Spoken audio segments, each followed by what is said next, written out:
اس سے نکل آؤ یار، ہمارا دنیا کے سامنے معیار کیا ہے؟ بیٹھو اکیلے، کرو مراقبہ، سوچو تھوڑی دیر، گرو سجدے میں، غور کرو ہمارا رب کی بارگاہ کے اندر روحانی مقام کیا ہے۔ دعا میں لذت ہے، عبادت کا ذوق ہے، تلاوت قرآن کا شوق ہے، کوئی درود و سلام کا ذائقہ ہے۔ کبھی دل کرتا ہے کہ آج کچھ نہیں کرنا، صرف میں نے نفل ہی پڑھنے؟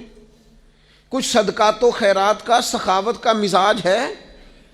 اپنی زندگی میں اس چیز کو لاگو کریں۔ بہت سارے لوگ ایسے ہیں جو بظاہر اس طرح کا سٹیٹس نہیں رکھتے، اس طرح کی طبیعت نہیں رکھتے، اس طرح کا مزاج نہیں رکھتے، لوگ ان کو وہ مقام اور مرتبہ نہیں دیتے، لیکن عند اللہ ان کا بہت زیادہ مقام ہے۔ یہ میرے سامنے مشکوٰۃ شریف ہے، اور حدیث کے راوی حضرت ابو سعید خدری رضی اللہ تعالیٰ عنہ ہیں، اگرچہ یہ حدیث ابو داؤد شریف میں بھی موجود ہے۔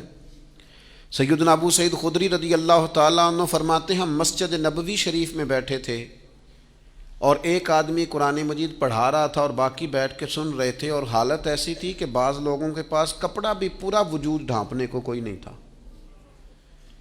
یعنی ان کے جسموں پر جو لباس تھا وہ بھی اتنا زیادہ نہیں تھا کہ وہ چادروں میں سمٹے ہوئے ہوں، بس سادے سادے لباس، اس کے ساتھ وہ وقت گزار رہے تھے۔ ایک آدمی قرآن پڑھا رہا ہے۔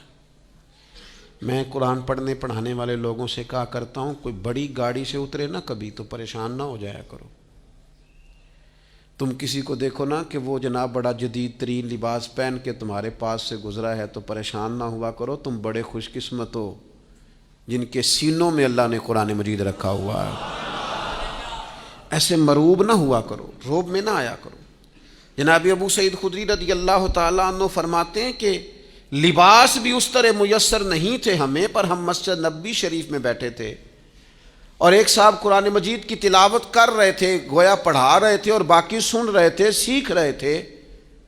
اچانک ہماری نظر اٹھی تو مدینے والے محبوب بھی تشریف فرما ہو، حضور کو سامنے پایا تو بس کیفیت ہی بدل گئی۔ فرماتے ہیں کہ وہ جو تلاوت کر رہے تھے وہ رک گئے، ہم سب اٹھ کے کھڑے ہو گئے، نبی کریم نے ہمیں سلام کہا، اور یہ منظر دیکھیے، کہتے ہیں ہمارے نصیب دیکھو، حضور بھی ہمارے درمیان بیٹھ گئے اور بٹھا کر اپنے محبوب کو اپنے پہلو میں۔ جو لوگ کچھ نہیں نہ کرتے وہ بھی کمال ہی کرتے ہیں، حضور بیچ میں بیٹھ گئے اور اس طرح درمیان میں بیٹھے کہ انگلی کے اشارے سے کہا ہلکا بنا لو۔ کہتے ہم نے ہلکا بنا لیا، اور پھر حضور نے آتے ہی پوچھا کیا کر رہے تھے، حالانکہ دیکھ بھی لیا ہے، کیا کر رہے تھے؟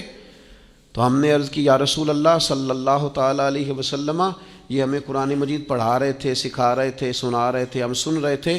حضور نے یہاں لفظ جو ارشاد فرمائے، اگر سینے میں دل ہو تو روح وجد کرتی ہے۔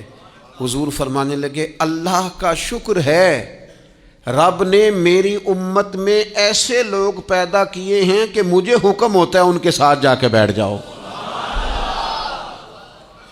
میرے عزیز یاد رکھیے گا، نبی پاک علیہ السلام نے فرمایا، کریم فرمانے لگے اللہ کا شکر ہے کہ اس نے میری امت میں ایسے لوگ پیدا کیے کہ مجھے حکم ہوتا ہے کہ میں ان کے پاس جا کے بیٹھوں، ان پر شفقت کروں، کرم نوازی کروں، انہیں اعزاز دوں، ان کے ساتھ بیٹھ جاؤں۔